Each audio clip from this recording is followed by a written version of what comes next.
people. So I'm at this place called it's the Sunshine Sunshine Sunshine Healthcare. Sunshine Healthcare, and I'm with these amazing set of people.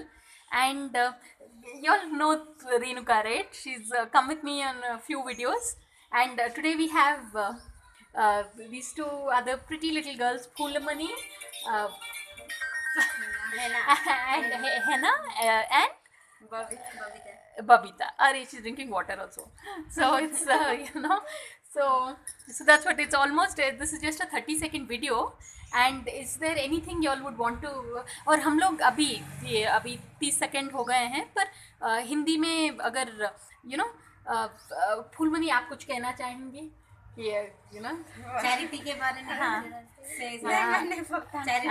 Charity के बारे में बोलो। अच्छा, और हिना आपका नाम तो एक सेलिब्रिटी के साथ मिलता है ना, हिना। अगर टाइप करें हिना तो वो हिना खान है ना, एक बहुत जानी मानी हस्ती ना।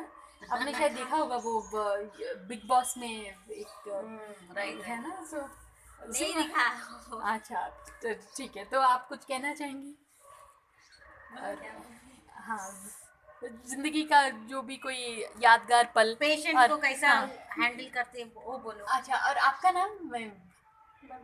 बबीता।